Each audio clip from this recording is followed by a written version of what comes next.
everyone, and welcome to the Health Hub Show.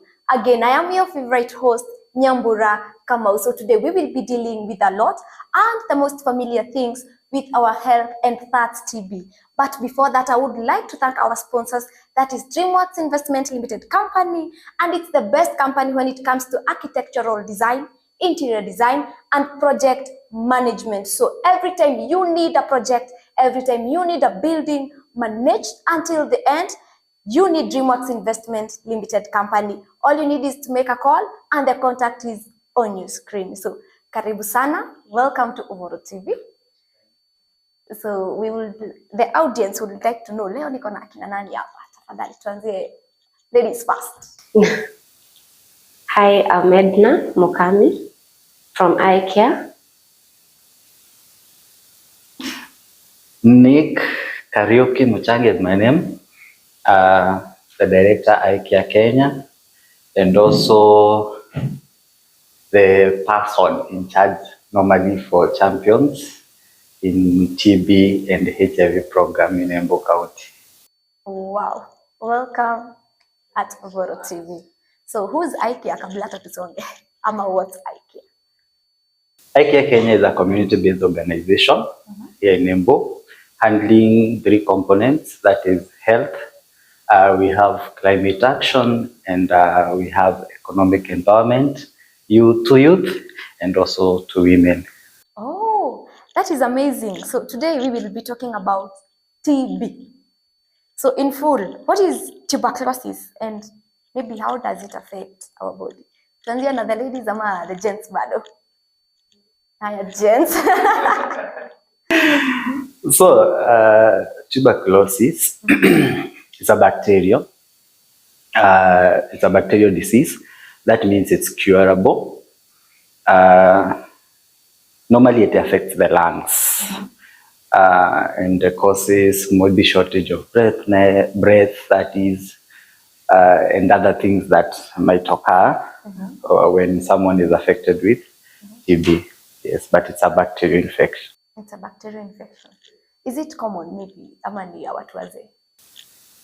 It's not really, okay, hatuwezi sema ni ya watu wazee, ama it's not common. Because bacteria are with us every other day. But we usually say now, when it comes to watu wazee or the old people, is that they are at high risk because of the low immunity, and also to children. And also, we usually say also the vulnerable people, those who are on other diseases, chronic, like probably diabetes, someone who is having HIV, someone who has hypertension. Their immunity is low, so they are prone to getting TB. Oh, okay. So what are the main symptoms when it comes to TB? Yeah. The main symptoms are coughing, loss of weight. There is also loss of appetite.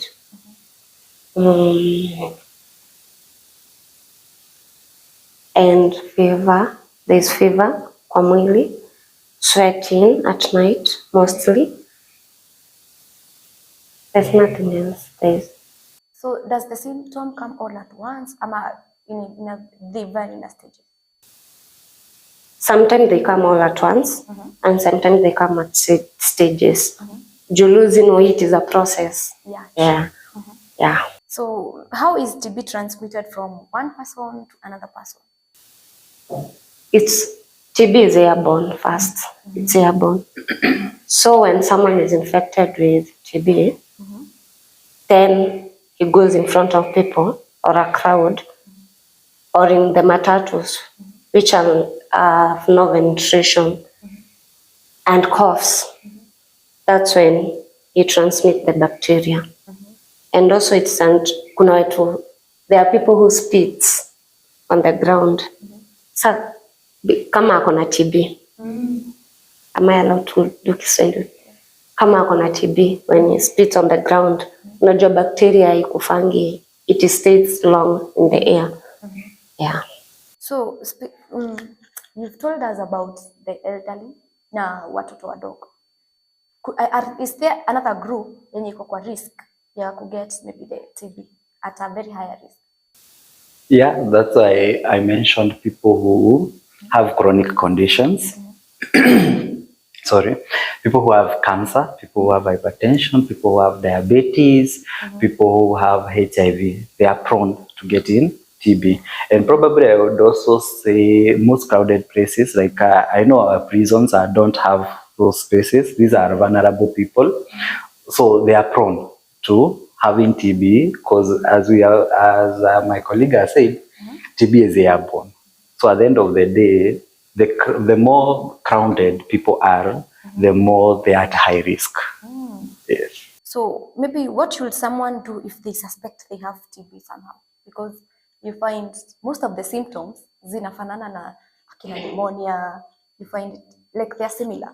What should a person do? Okay, normally what you usually say, like for TB, normally, if it's like coughing, we usually say it's a prolonged one. Normally 1 week and above. If you are coughing for 1 week and above, it means you need really to seek medical attention.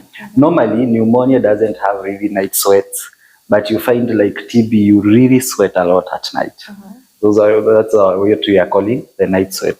So regardless is equal almost the same, there's a bit difference kidogo, but it is always good if you have any symptoms, just seek medical attention. Don't just wait until uanze kulifikiria hii ni TB ama ni pneumonia. Uende kwa daktari wacha akwambie ni pneumonia ama uende akwambie now you need to be screened for TB. So in short, mtu akipata kahoma pale ama asikia kifua iko na kashida, they should not be quick to medicate themselves. Don't medicate yourself. Hiyo nayo tusikue madaktari. Yes. So, Madam Edna, what treatment options are available for TB and maybe how long does the treatment take? I will mention about the duration that someone is supposed to take the medication. Someone is supposed to take the medication for 6 months if you take it well. But if you don't take it well, unarudi nyuma, unaanzishwa dawa tena. Oh, okay, so it needs discipline at its high. Yeah, it needs discipline and adherence. Okay. So there's that for 6 months and there's one for 1 year. So it's curable in short. See, it's not permanent. You know, many people out there believe as long as you have TB, that's a death warrant. 6 months. 6 months, yes. 1 year, yeah. So itaisha. Itaisha kabisa. As long as you take your medication according to what you have been told by the doctor's prescription. Yeah. So what happens if someone doesn't complete their TB treatments? Yatarudishwa tu again. Utarudishwa tena. Kwa sababu TB wacha tusiseme ni kama HIV. TB the way unaenda ukikunywa dawa, the way unaenda ukimprove. So the moment umeacha, una allow bacteria tena kuanza kumultiply. Okay. Yeah. So is there a vaccine for TB? And is there a vaccination for TB? Yes, there is a vaccination for TB. Whereby inadungangwa watoto wadogo, BCG. Yeah. Is I think 6 months. 6 months. 6 months. Yeah. So besides after here hawezi dunga. Hiyo ni ya kuprevent to. Oh. So maybe sir you can tell us what are the main challenges people face in seeking and completing this TB treatment? Okay, challenges. One, I talk about the common, probably lack of transport to get to the health center to get this medication. Unapata probably this person is very poor, or they don't have even food, they don't have money to be able to take themselves to the facility to be able to get that medication. That thing is about nutrition. You are told you are supposed to eat well and you are taking this medication because those medications are very strong. But you find this person cannot even buy food. So at one point they give up with this medication. Yeah. So and just let it go. Yeah, and they just let it go. So is there a step maybe after tuseme mtu amelemewa ama the hospital ime notice this person has not been coming for medication, ama hajakuwa akifuata, sijui kama kuna kwanga na any procedure kufuatilia that patient or something of the sort. But before we get the answer, I know our audience is watching and you are following up. So TB, as you have heard, it's not a death case. It's not a death case, it's curable as long as you keep the discipline. But what happens if maybe you miss out, ama umeshindwa kufuatilia, ama umeshindwa kuendea hizo dawa? We will be back for more. We are just going for a short break, so usitingize mitambo. We will be right back. Lakini kabla nitoke, I would like again to advise you on this. You have that space and you don't know what to do with it or how to deal with it. That is why we have DreamWorks Investment Limited Company as your best interior company. All you need is to give them a call and they will be there. Yani changing your fantasy into reality, turning your dream into reality. So just make a contact and they will deliver.